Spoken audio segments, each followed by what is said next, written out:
If you're considering buying a Eufy robot vacuum mop combo with an all-in-one station, you may be confused at what you get from a high-end S1 versus the more affordable C20. Would you believe me if I told you the C20 can do almost everything the S1 can? Sounds crazy, right? I've been running both of these robot vacuums through real-world cleaning tests, and I have a lot of them living in a home with a husband, 6 kids, and a dog. I looked at carpets, hardwood, pet hair, mopping, and even a few big challenges like tackling dried-on banana and squeezing under furniture. The results have been unexpected. So if you're wondering whether to splurge on the S1 or save big with the C20, keep watching because we're breaking down the real differences that matter. Let's start with the obvious, build quality. The S1 looks sleek and futuristic with its all-in-one station that empties itself, cleans the mop, and refills water automatically. Meanwhile, the C20 is compact, lightweight, and has a simpler dock, but still includes an all-in-one station that is basically equivalent to the S1's, emptying dust and dirty mop water and washing the mop. Both of these cut my work to almost nothing. All I have to do is empty the dirty water and refill the clean water every couple days and replace the vacuum bag once every few months. The stations do everything else. Now, suction power. This is where the S1 starts to show off. It boasts 8,000 PA of suction compared to the C20's 7,000 PA.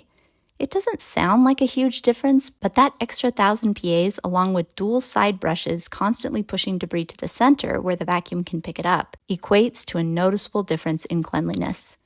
The S1 gives a near perfect clean, rarely missing a crumb, while the C20 can miss a little debris here and there, and can't really handle heavily soiled floor. But here's the thing. The C20 still does a surprisingly solid job on daily messes, picking up crumbs, dust, and pet hair well enough that I didn't feel like my floors were dirty. So, unless you have a bunch of kids, pets, or a very high-traffic household, you might not even notice the difference. Both vacuums offer vacuum and mop functionality, where they can vacuum and mop at the same time. But the S1 is a clear winner here. While the C20's dual spinning mops do a pretty good job at cleaning, they can't come close to the S1's roller mop. The C20 relies on frequent trips back to the station to wash the mops since it doesn't have any water in the vacuum. This obviously takes a lot more time, and the C20 tends to be more effective during the first few minutes after a wash, and then gets less effective as the mops get dirty. The S1's continuously rolling mop is also continuously cleaning the mop with its onboard water reservoirs. So, while the C20 can sometimes be streaky, the S1 leaves a flawless finish. And while very difficult messes, like this dried-on banana, are too much for the C20, the S1 is capable of getting them clean, though only on its highest settings. And while both vacuums lift their mops when they roll onto carpet, the S1 lift gives a lot more clearance, keeping its wet mop completely off higher pile carpet, while the C20 can get the edges damp. All that said, the C20 still gets the job done for basic mopping. If you mainly need dust control and light spills taken care of, it's more than capable for the price. But here's another big difference. The S1 has much better obstacle avoidance, steering clear of nearly all obstacles like cords, shoes, and even pet messes. The C20, it relies on a much more basic navigation system and really can't avoid much.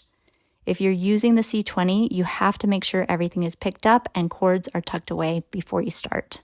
Both models work with the Eufy Clean app, which is my favorite of all the robot vacuum apps.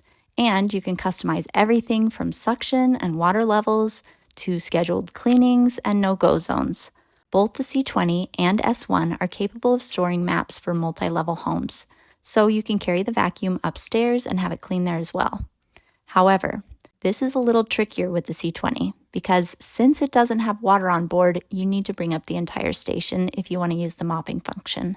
Since the S1 has an onboard water reservoir in the robot, it doesn't need to refill very often. So unless you have a lot of hard floors on other levels or you want a very high water flow, it shouldn't need the station on the same level, so you can just carry up the robot. Another substantial difference is cleaning speed and battery life.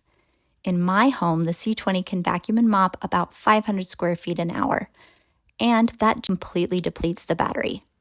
Whereas the S1 can vacuum and mop my entire 900 square foot main level in an hour and a half. Even with some rooms on the highest settings for the vacuum and mop, all with a little battery to spare.